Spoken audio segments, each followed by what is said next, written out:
সবাইকে নতুন একটি ক্লাসে স্বাগত জানাচ্ছি। ক্লাস 9-10 এসএসসি 2026 এবং 2027 সালের প্রিয় শিক্ষার্থীরা, তোমরা ইতিমধ্যে তোমাদের বই পেয়ে গেছো এবং তোমরা যারা বিজ্ঞান বিভাগে মনোনীত হয়েছো তোমরা অবশ্যই পদার্থবিজ্ঞান বইটা দেখেছো এবং সেখানে আমাদের 2026 ব্যাচ যারা এসএসসি পরীক্ষা দেবে তাদের প্রথম, দ্বিতীয়, তৃতীয়, চতুর্থ, সপ্তম, অষ্টম, দশম এই অধ্যায়গুলো আছে পরীক্ষার জন্য, পদার্থবিজ্ঞান পরীক্ষার জন্য। আর নবম শ্রেণীর যারা 2027 সালে এসএসসি পরীক্ষা দিবে তোমাদের কিন্তু সম্পূর্ণ বই। তাই তোমাদের সাথে আমরা আলোচনা করব পদার্থবিজ্ঞানের দ্বিতীয় অধ্যায় নিয়ে। আমাদের প্রথম ক্লাসটি শুরু হবে পদার্থবিজ্ঞানের দ্বিতীয় অধ্যায় নিয়ে। আর প্রশ্ন আসতে পারে প্রথম অধ্যায় বাদ দিয়ে আমরা কেন দ্বিতীয় অধ্যায় গেলাম। মূলত দ্বিতীয়, তৃতীয় এবং চতুর্থ, দ্বিতীয়, তৃতীয় আর চতুর্থ অধ্যায়টা একটা ধারাবাহিকভাবে যায়, তাই দ্বিতীয় অধ্যায় থেকে আমরা শুরু করলাম। আর তোমরা যে বইটা পেয়েছো সেই বইয়ের সম্পর্কে যদি আমি ধারণা দিই, বইটা ভালো, কিন্তু পদার্থবিজ্ঞান তাকে ভালোভাবে বুঝতে গেলে এই বইটা যথেষ্ট নয়। কারণ যখন তোমরা ইন্টারে উঠবে, ইন্টারে কিন্তু পদার্থবিজ্ঞান দুইটা বই, প্রথম পত্র এবং দ্বিতীয় পত্র। তাই বড় লেভেলে পড়তে গেলে বেসিক লেভেলটা আমাদের একদম ক্লিয়ার থাকতে হবে। শুধু উপরে উপরে পড়লে হবে না, একদম basic first to last clear থাকতে হবে। আমাদের চ্যানেল ক্লাস 9-10 সিম্পলিফায়ার আমরা চেষ্টা করি তোমাদের বেসিকটাকে ক্লিয়ার করে দেওয়া সুন্দর ভাষায়।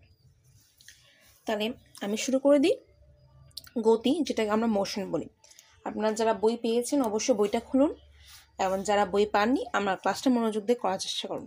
এবং আমরা কিন্তু 9-10 ফিজিক্স এবং ম্যাথের উপরে একটা কোর্স আছে আমাদের, যেখানে আমরা এসএসসি 2026 সালের যারা পরীক্ষা দিবে তাদের 6 মাসের মধ্যে পদার্থবিজ্ঞান এবং 7 থেকে 8 মাসের মধ্যে সাধারণ গণিত শেষ করার একটি কোর্স শুরু করেছি।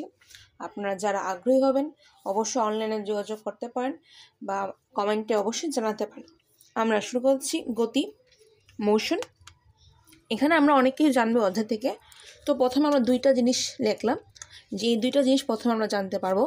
একটা হচ্ছে দূরত্ব ও সরণ এবং দ্রুতি ও বেগ। প্রথম আপনাদের কাছে এই নামগুলো অপরিচিত মনে হতে পারে, কিন্তু আস্তে আস্তে যখন আমরা ভিডিওতে সামনে যাব এটা আপনাদের কাছে পরিচিত হয়ে যাবে। তাহলে গতি জিনিস কি? গতি জিনিসটা জানার আগে প্রথমে জানতে হবে গতিটা আমাদের পদার্থবিজ্ঞান বইয়ে আসছে কোথা থেকে। এই গতিটা পদার্থবিজ্ঞান বইয়ে আসছে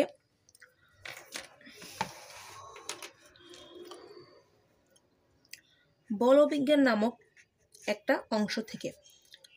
বলবিজ্ঞান হচ্ছে পদার্থবিজ্ঞানের একটা প্রাচীন একটা শাখা বা গুরুত্বপূর্ণ একটা শাখা বলতে পারি, বা গুরুত্বপূর্ণ একটা চ্যাপ্টার এই বলবিজ্ঞান। পদার্থবিজ্ঞান হচ্ছে বিস্তৃত বিশাল, তার মধ্যে একটা গুরুত্বপূর্ণ শাখা হচ্ছে বলবিজ্ঞান। আরও আছে পদার্থবিজ্ঞানের মধ্যে, যেমন আধুনিক পদার্থবিজ্ঞান আছে, চিরায়িত পদার্থবিজ্ঞান আছে, তারপর আছে আমাদের পারমাণবিক পদার্থবিজ্ঞান, গাণিতিক অনেক পদার্থবিজ্ঞান আছে। তার মধ্যে একটা হচ্ছে বলবিজ্ঞান। এই বলবিজ্ঞানকে আমরা দুইটা ভাগে ভাগ করতে পারি, একটা হচ্ছে গতি আর একটা হচ্ছে স্থিতি। মূলত বলবিজ্ঞান হচ্ছে পদার্থবিজ্ঞানের অংশ আর গতি আর স্থিতি হচ্ছে বলবিজ্ঞানের অংশ। তো এই যে বলবিজ্ঞান শাখায় মূলত স্থির বস্তু এবং গতিশীল বস্তুর উপর বলের কি প্রভাব সেটা নিয়ে আলোচনা করা হয়ে থাকে। এটাই হচ্ছে বলবিজ্ঞান এবং গতি এবং স্থিতি, যে গতিশীল বস্তু এবং স্থিতিশীল বস্তুর উপর পদার্থবিজ্ঞানের বলের যে প্রভাব সেটা মূলত বলবিজ্ঞানে আলোচনা করা হয়। তাহলে গতি আসলে কি? গতি হচ্ছে যখন গতিশীল বস্তুর উপর বলের ক্রিয়া আলোচনা করা হয়। গতি হচ্ছে গতিশীল বস্তুর উপর বলের যে আচরণটা, বল মানে কি? ধাক্কা। বল মানে কি? ধাক্কা। যে ধাক্কাটা আমরা লোকে ধাক্কা দেয়, ভাই বোনকে ধাক্কা দেয়, বোন ভাইকে ধাক্কা দেয়, খেলার সময় ধাক্কা খাই। এটাই গতিশীল বস্তুর উপর বলের আচরণ। আর স্থিতি হচ্ছে মূলত সেখানে আলোচনা করা হয় স্থির বস্তুর উপর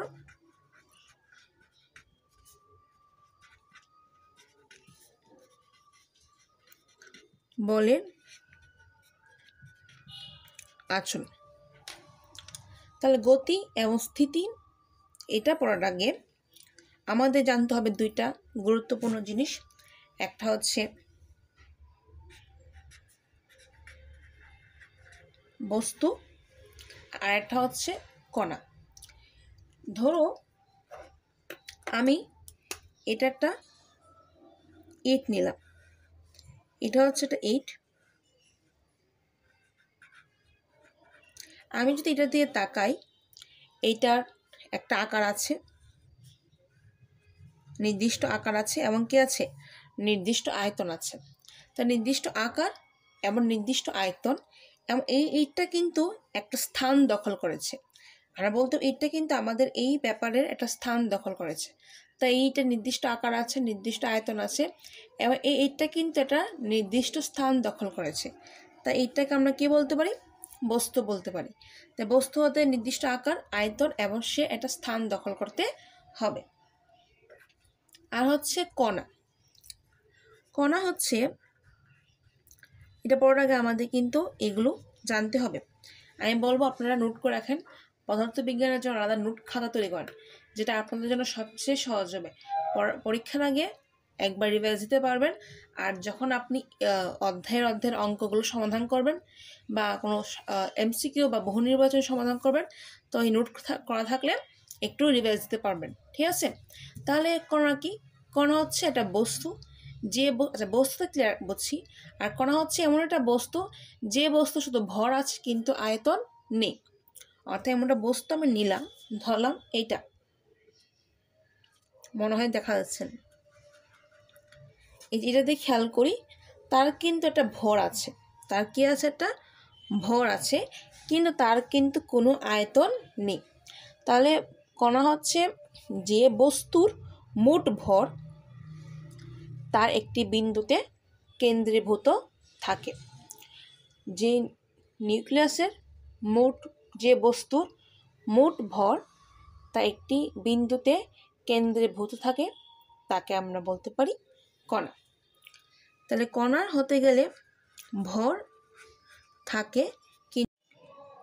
আচ্ছা, যেমন আমরা যদি এটা উদাহরণ দিই, প্রোটনটা কিন্তু আপনারা ফিজিক্সও পাবেন, কেমিস্ট্রি রসায়নে পাবেন। প্রোটন কিন্তু একটা কণা, কারণ প্রোটনের সব ভর নিউক্লিয়াসের কেন্দ্রে থাকে। আমরা যেটা নিউক্লিয়াস প্রোটন এবং নিউট্রনের সমন্বয়ে গঠিত হয়। আর পরমাণুর সম্পূর্ণ ভর নিউক্লিয়াসের মধ্যে থাকে। তো প্রোটন কিন্তু একটা কণা, সে হচ্ছে পজিটিভ কণা, ধনাত্মক কণা। আর প্রোটনের ভর আছে কিন্তু প্রোটনের কোনো আয়তন নেই। প্রোটনের মোট ভর নিউক্লিয়াসের মধ্যে জমা থাকে, তাই প্রোটন একটি কণা। ঠিক আছে? এরপর আমরা যাচ্ছি পরবর্তীতে।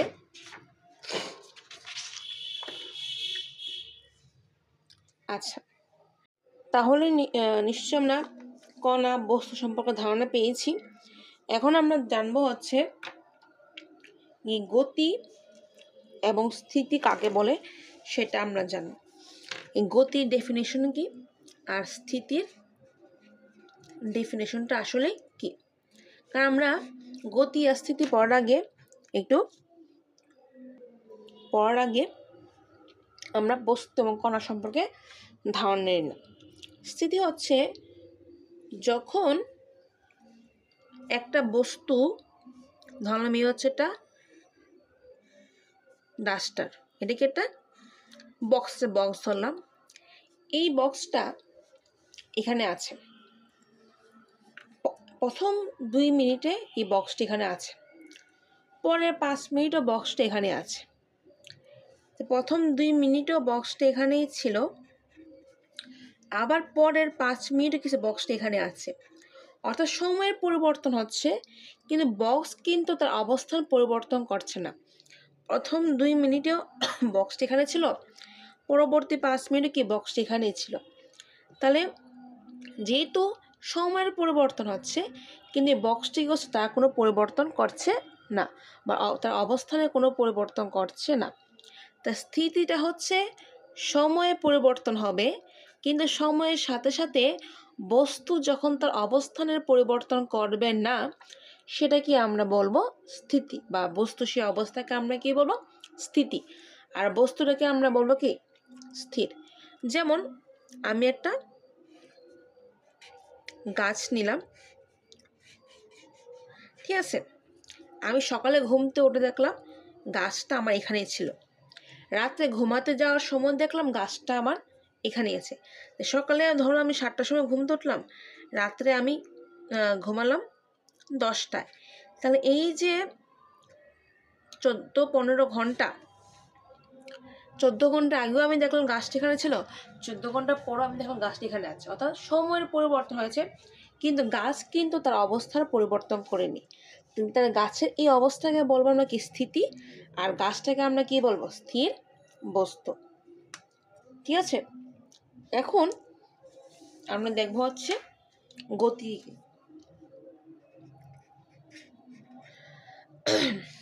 গতি হচ্ছে যখন বস্তু সময়ের পরিবর্তনের সাথে সাথে নিজের অবস্থানও পরিবর্তন করে। যখন বস্তু সময়ের পরিবর্তন হবে সাথে যেমন সেটা নিজেরও পরিবর্তন করবে। ধরলাম একটা গাড়ি, গাড়ি কীরকমভাবে আঁকে আসলে আমি জানি না, ভুল ত্রুটি হলে অবশ্যই ক্ষমা সুন্দর দৃষ্টিতে দেখবে। এ হচ্ছে গাড়ি, শুধুমাত্র সে গাড়ি না, সে হচ্ছে কি চলন্ত গাড়ি। কি গাড়ি? চলন্ত গাড়ি। তাহলে দেখলাম যে 2 মিনিট আগে, কয় মিনিট আগে, ধরলাম 2 মিনিট আগে গাড়িটি আমার বাসার সামনে ছিল, কিন্তু 2 মিনিট পরে বা 3 মিনিট পরে গাড়িটি তার স্থান পরিবর্তন করে আমার বাসা থেকে অনেক দূর এখানে চলে গেছে। 2 মিনিটে গাড়ি এখানে ছিল কিন্তু 3 মিনিটে গাড়িটি কি হয়েছে এখানে চলে আসছে। তাহলে যেরকমভাবে সময়েরও পরিবর্তন হয়েছে ঠিক সাথে সাথে কিছু গাড়িও তার অবস্থানের পরিবর্তন করেছে, তখন গাড়ির এই অবস্থাকে বলবো আমরা গতি, আর গাড়িটাকে আমরা কি বলবো গতিশীল বস্তু। ঠিক আছে, চলন্ত গাড়ি হতে পারে, চলন্ত মানুষ হতে পারে। যেমন আমরা স্কুলে যাই, দেখা যাচ্ছে আমরা 10 মিনিটে স্কুলে পৌঁছে যাই, তাই না?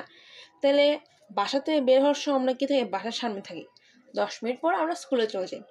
সময়ের পরিবর্তন হওয়ার সাথে সাথে সাথে আমরা কি করেছি, আমাদের অবস্থানও পরিবর্তন করেছি। তো এটা হচ্ছে গতি, এটা হচ্ছে স্থিতি।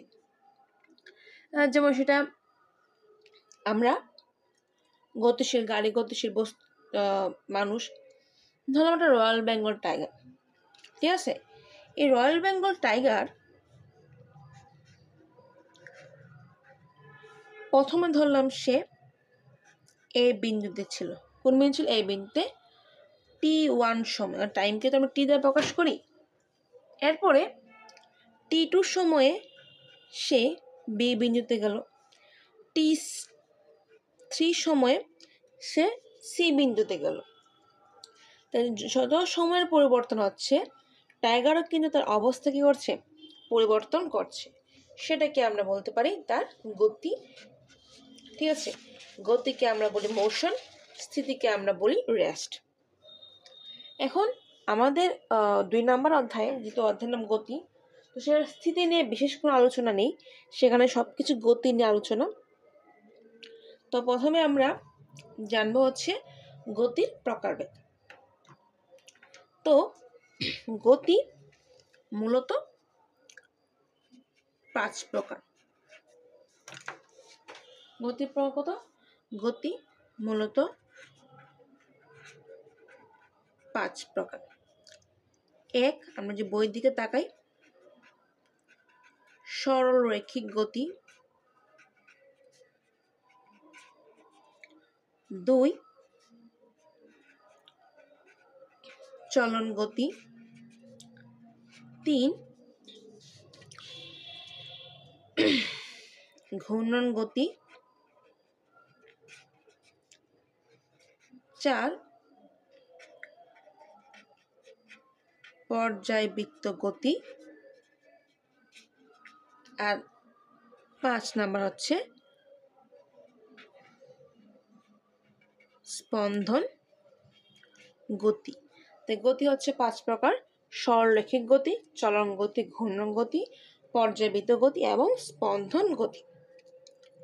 চলন গতি, প্রথমে আমরা সরলরৈখিক গতি যদি বলি, প্রথমে যদি আমরা সরলরৈখিক গতি দ্বারা স্টার্ট করি, সরলরৈখিক গতি হচ্ছে সোজা পথের গতি।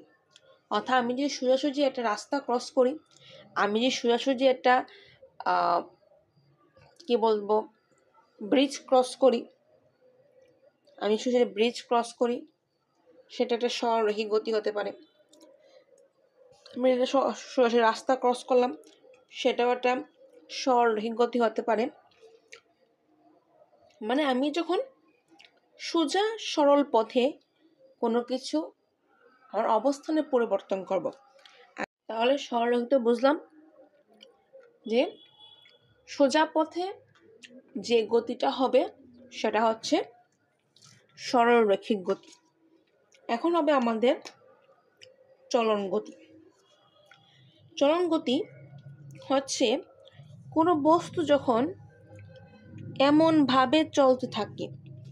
আচ্ছা, এখন চলন গতি কিন্তু 2 প্রকার, আমাদের বইয়ে দেওয়া নেই, বাট চলন গতি কিন্তু 2 প্রকার। এটা হচ্ছে সরল চলন গতি, এটা আমাদের জানতে হবে। এই জন্য বললাম এখানে আমরা বেসিক সহ আলোচনা করার চেষ্টা করি। আর দ্বিতীয় হচ্ছে বক্র চলন গতি। তো বিষয়টা হচ্ছে এরকম, ধরলাম একটা বস্তু সে সরল পথে এমনভাবে চলতে থাকে যেন তার প্রতিটি কণা একই দিকে সমপরিমাণ দূরত্ব অতিক্রম করে। আবার বলছি, একটু ভালো করে বোঝার চেষ্টা করুন। যখন কোনো বস্তু সরল পথে এমনভাবে চলতে থাকে যেন ওই বস্তুর প্রতিটি কণা একই দিকে সমপরিমাণ দূরত্ব অতিক্রম করে, তখন সেইটাকে বলা হয় আমি সরল চলন গতি। যেমন একটা গাড়ি ধরলাম সে সরল পথে চলছে, গাড়ি কি একদম সোজা পথে চলছে, সে একদম সোজা বেগে গাড়িটা চলছে। এখন গাড়িটা প্রথম চাকা যে দিকে যাবে, গাড়িটির শেষের চাকা কিন্তু ঠিক সেই দিকে যাবে। গাড়িটির প্রথম আরেকটি চাকা যেদিকে যাবে, গাড়ির শেষের আরেকটি চাকা ঠিক সেই দিকে যাবে। অর্থাৎ গাড়িটির প্রত্যেকটা বিন্দু বা প্রত্যেকটা কণা কিন্তু একই দিকে যাচ্ছে এবং তারা কিন্তু সমপরিমাণ দূরত্ব অতিক্রম করবে। অর্থাৎ গাড়ি এই চাকাটা যখন এখানে আসবে, গাড়ি এই চাকাটা কি এখানে আসবে, এই চাকাটা যখন এখানে যাবে তখন এই চাকাটাকে এখানে আসবে। অর্থাৎ সে যতটুকু দূরত্ব অতিক্রম করবে, সে কী করবে, ঠিক ততটুকু দূরত্ব অতিক্রম করবে। অর্থাৎ সে এখানে যত পা আগাবে, সে কিন্তু এখান থেকে তত পাই আগাবে। তো একটা গাড়ি যখন সরল পথে চলে, সেটাই আমরা সরল চলন গতি বলি। যেমন এ বিন্দু আর বি, অর্থাৎ বস্তুর 2টা কণা, একটা এ কণা একটা বি কণা। এখন এই বস্তুটা ধরলাম একটা বস্তু, ধরলাম এটা একটা বস্তু আমি আঁকি, এই বস্তুটা ধরলাম 2টা কণা আছে, একটা এ একটা বি। তা বস্তু যখন সামনের দিকে যাবে তখন বস্তুটির এ কণা একটা দূরত্ব অতিক্রম করবে, বি কণা একটা দূরত্ব অতিক্রম করবে। ধরলাম এ বি। তাহলে আমি কি বলছি, বস্তুর 2টা কণা, এই যেমন গাড়ির 2টা চাকা, এ চাকা আর বি চাকা। তাহলে গাড়িটা এখন এখানে আসেনি, চাকাটা এখানে আসেনি, এখন চাকাটা এখান থেকে এখানে যাবে। ধরো চাকাটা এখান থেকে এখানে গেল, চাকাটা এই এ পয়েন্ট থেকে চাকাটা যখন আরেকটা এ পয়েন্টে যাবে তখন সে যে দূরত্ব অতিক্রম করবে, আর এই বি চাকাটা যখন এই পয়েন্ট থেকে সামনে একটা পয়েন্টে গেল, ধরলাম সে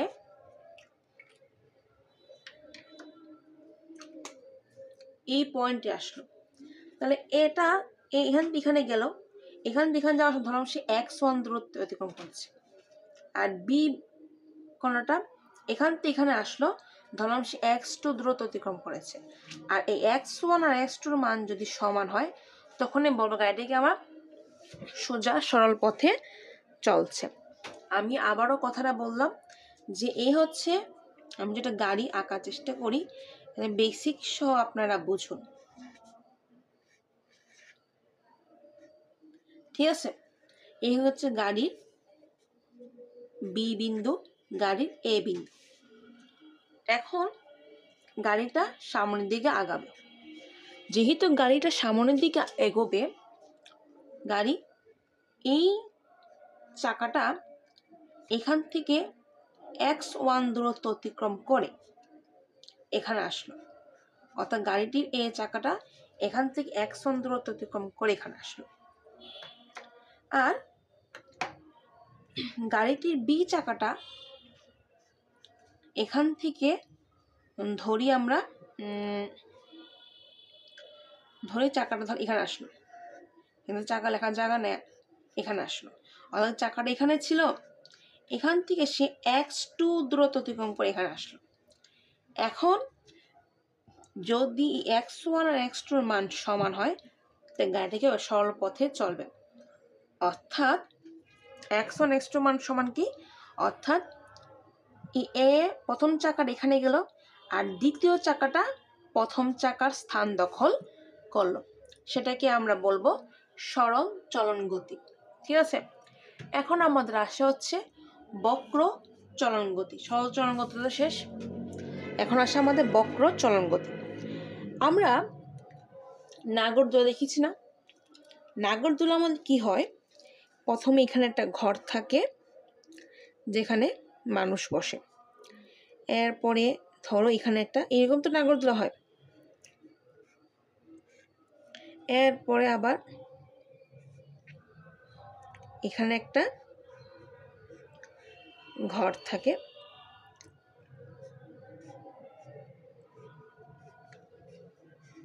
এরপর এখানে একটা ঘর থাকে, তাহলে এটাকে ধরলাম প্রথম ঘর, এটাকে ধরলাম দ্বিতীয় ঘর, এটাকে ধরলাম তৃতীয়, এটা চতুর্থ ঘর, তো এটাকে একটা নাগরদোলা। তাহলে প্রথম ঘরটা যখন, আচ্ছা এই যে ওরা যে ঘরগুলো নাগরদোলা মানে ঘর থাকে না, মানুষরা যে বসে, ছোট বাচ্চা কাচ্চা যে বসে, বুড়ো মানুষরা বসে নাগরদোলা দুলে, তাহলে লোকটি যখন বা নাগরদোলা এই 1 নম্বর ঘরটা যখন এখান থেকে ঘুরে এসে, অর্থাৎ বৃত্তাকারে ঘুরে বা বক্র পথে ঘুরে, কী পথে ঘুরে, এটা কি সরল পথ নাকি বক্র পথে ঘুরে 2 নম্বর ঘরের জায়গায় আসবে, এই 2 নম্বর ঘরটা কিন্তু বক্র পথে ঘরে 3 নম্বর ঘরের জায়গায় আসবে, 3 নম্বর ঘরটা কিন্তু বক্র পথে ঘরে 4 নম্বর ঘরে আসবে, আর 4 নম্বরটা কিন্তু বক্র পথে ঘরে 1 নম্বর আসবে।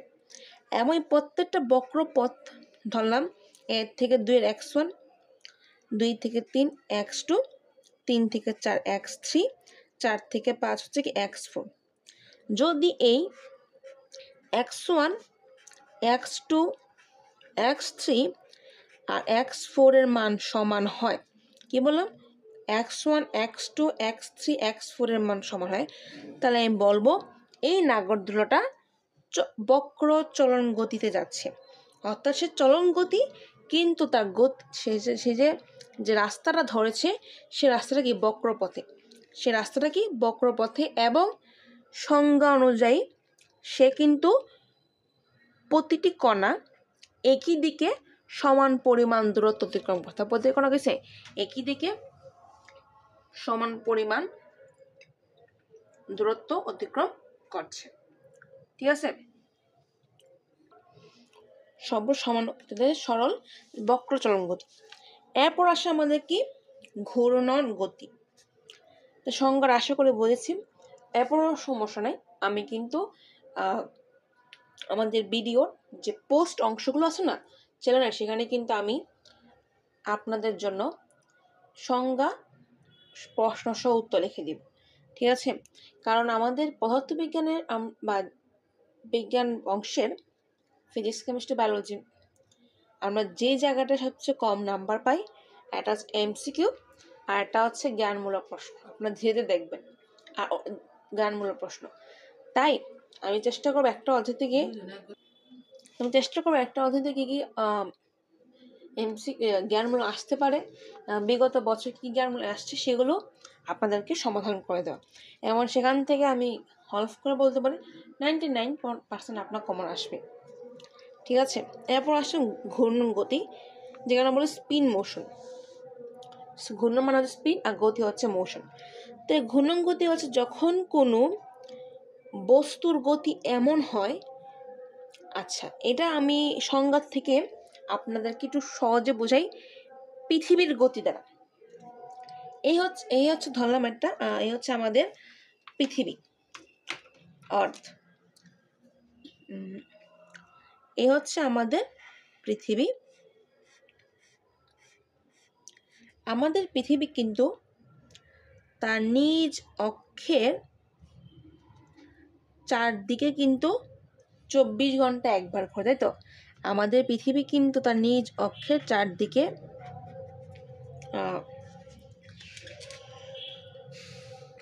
আমাদের পৃথিবী কিন্তু নিজ অক্ষের চারদিকে, তার নিজের অক্ষ, সে অক্ষের চারদিকে কিন্তু সে 24 ঘন্টা একবার ঘুরে। এখন এই যে পৃথিবী ধরলাম সে বস্তু, এবং সে কিন্তু নিজ অক্ষের চারপাশে বা নিজ অক্ষের সাপেক্ষে শুধুমাত্র কি করে, তার দিক পরিবর্তন করে। চিন্তা করো, বিষয়টা হচ্ছে এই যে পৃথিবী না, সে পৃথিবী কিন্তু নিজ অক্ষের চারদিক দিয়ে ঘুরছে, এবং সে কিন্তু তার কোনো স্থান পরিবর্তন করছে না। স্থান পরিবর্তন করার মানে সে এখান থেকে কিন্তু সে লাফ দিয়ে এখানে যায়নি, বা এখান থেকে লাফ দিয়ে কিন্তু সে এখানে যায়নি। যেমন চলন্ত গাড়ি এক স্থান থেকে অন্য স্থানে চলে গেল, পৃথিবী কি এক স্থান থেকে অন্য স্থানে চলে যায় না, পৃথিবী সে কি করে, নিজ অক্ষের চারদিকে সে ঘুরে বলতে গেলে তার দিকটা তার শুধু কি করে দিক পরিবর্তন করে, তার কি করে দিকটা পরিবর্তন করে। অর্থাৎ প্রথমে সেই দিকে যায়, এরপর এদিকে আসে, এরপর এদিকে আসে, এসে আবার বা সেই কিন্তু তার অবস্থার পরিবর্তন করে না, সে শুধুমাত্র কি ঘুরে ঘুরে তার দিকটার পরিবর্তন করে।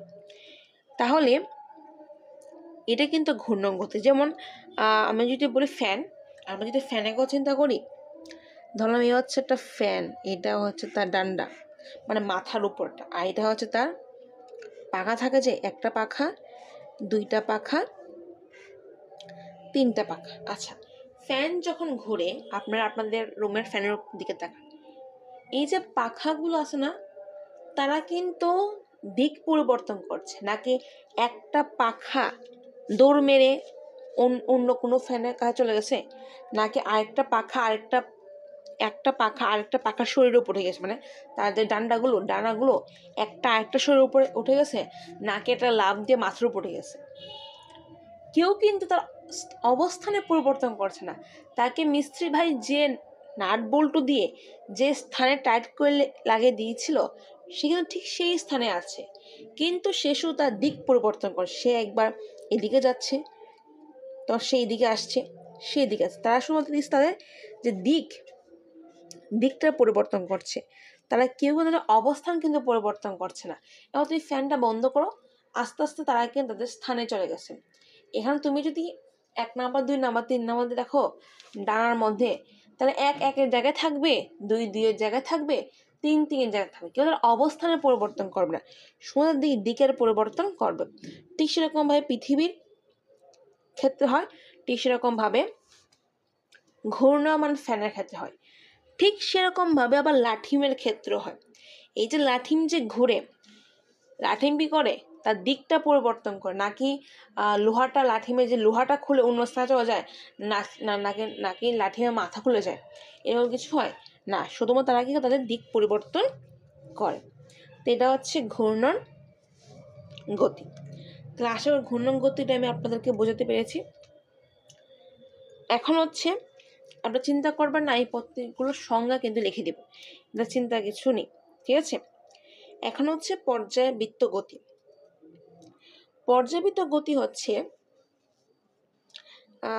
আচ্ছা, এটাকে আমরা এই অন্যভাবে দেখব, এটা আবার ঘূর্ণন গতির মধ্যে দেখলে হবে। পর্যায়গতি আমরা চিন্তা করি, পৃথিবী কিন্তু 365 দিনে, কি বললাম, পৃথিবী 365 ডেজ, পৃথিবী কিন্তু 365 দিনে একবার সূর্যের চারদিকে প্রদক্ষিণ করে। সেটা তো আমরা জানি, সৌরমণ্ডল তো আমরা পড়েছি, তাই না? তাহলে পৃথিবী 365 দিনে সূর্যের চারদিকে একবার ঘুরে আসে। তাহলে সূর্যের চারদিকে পৃথিবীর যে গতিটা হবে সেটা কি, পর্যায়বৃত্ত গতি।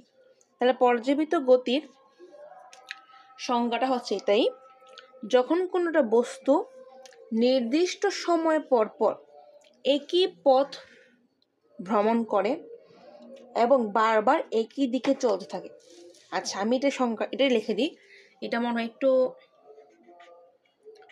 ডিস্টার্ব লাগছে, আমি লিখে দিই। যখন কোনো বস্তু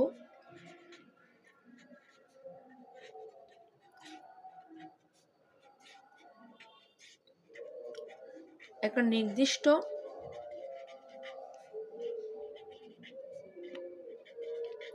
সময় পর পর একই পথ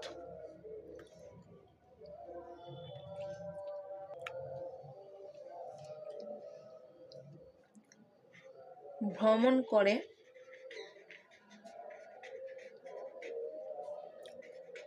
বারবার একই দিকে চলতে থাকে, তাকে আমরা পর্যায়বৃত্ত গতি বলি। যেমন আমি ধরলাম এই হচ্ছে আমার সূর্য, আর সূর্যের চারদিকে এই হচ্ছে আমার পৃথিবী। আমার যে পৃথিবীটা, সে কিন্তু 365 দিনে একবার সূর্য কি করে প্রদক্ষিণ করে। তা কোনো বস্তু, ধরলাম পৃথিবীটা বস্তু, সে নির্দিষ্ট সময় পর পর, সে নির্দিষ্ট সময় কি 365 দিন পর পর একই পথ ভ্রমণ করে। তাহলে পৃথিবী যখন 365 দিন করে একই পথ, মানে কি, সে প্রথম 365 যে পথে যায়, পরবর্তী 365 দিন সে কি করে একই পথে আসে, পরবর্তী 365 দিনে সে করে সে একই পথে পরিবহন। নাকি প্রথম 2025 সালে সূর্য যেদিকে, 2025 সালে পৃথিবী সূর্যকে যে দিক বরাবর ভ্রমণ করবে, 2026 সালে কি দিক পরিবর্তন হয়ে যাবে, নাকি 2027 সালে দিক পরিবর্তন হয়ে যাবে? কোনো সালে কি দিক পরিবর্তন হবে না। পৃথিবী সবসময় সূর্যকে একই পথ বরাবর ভ্রমণ করে এবং বারবার একই দিকেই চলতে থাকে। নাকি 365, নাকি 2025 সালে একবার ভ্রমণ করার পরে আর সে ভ্রমণ করবার, সে এখন বলবে না আমিও পারছি না, আমাকে ছুড়ে দাও, এরকম সে বলবে না। তো কোনো বস্তু, ধরো পৃথিবী, সে নির্দিষ্ট সময় 365 দিন পর পর একই পথ, অর্থাৎ ধরলাম এ থেকে বি পথ বরাবর ভ্রমণ করে এবং প্রত্যেক সময়ে রাস্তারও একই হয়, দিকটা কি একই হয়, সেটাকে আমরা কি বলি, পর্যায়বৃত্ত গতি। কি বলি, পর্যায়বৃত্ত গতি। আর এই পর্যায়বৃত্ত গতিটা হওয়ার জন্য যে সময়টা প্রয়োজন হয়, সে সময়কে আমরা বলি পর্যায়কাল। সময়কে আমরা কি বলি, পর্যায়কাল বলি। যেমন আমাদের ঘড়ি, এখন কটা বাজে, ধরলাম এখন 8টা বাজে, তাহলে সে 8টা বা 9টা 10টা 11টা 12টা 1টা, আবার সে 8টায় আসবে। তাই 8টার থেকে সে কি 7টায় যাবে না 6টা যাবে না, 8টার থেকে সে 9টায় আসবে, 10টায় আসবে। সবসময় সে কী করবে, একই পথে যাবে এবং একই দিক অতিক্রম করবে। ঠিক আছে, তো এটা তার পর্যাবৃত্ত গতি। আর 8টার থেকে 8টায় আসতে তার কত ঘন্টা লাগবে, 12 ঘন্টা লাগবে। আর এটাই কি তার পর্যায় কাল। ঠিক আছে, আশা করে বুঝতে পেরেছি। আরেকটা উদাহরণ যদি দিই, যেমন স্প্রিং ধরলাম যে এই হচ্ছে একটা স্প্রিং,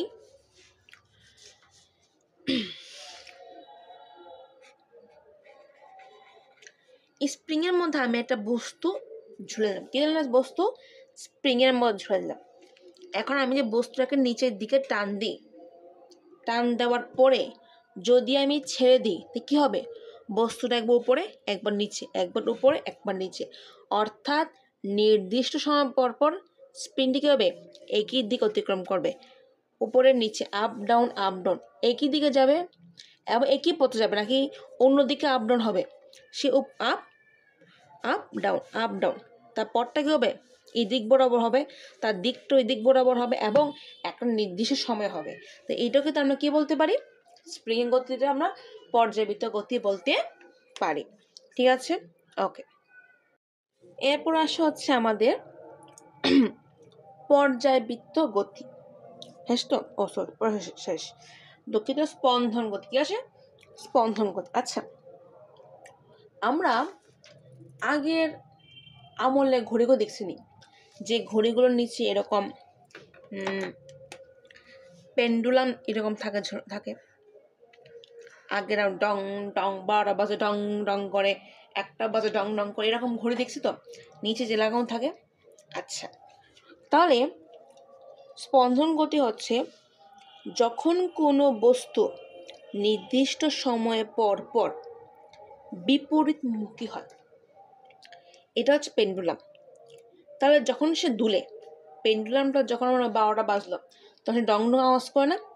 যখন সে ডং ডং আওয়াজ করে তখন সে কি একবার এইদিকে যায়, এদিকটি সে আবার কি দিকে আসে, অর্থাৎ যেদিকে গেল তার বিপরীত দিকে আসে, আবার যেদিকে গেল তার বিপরীত দিকে আবার যায়।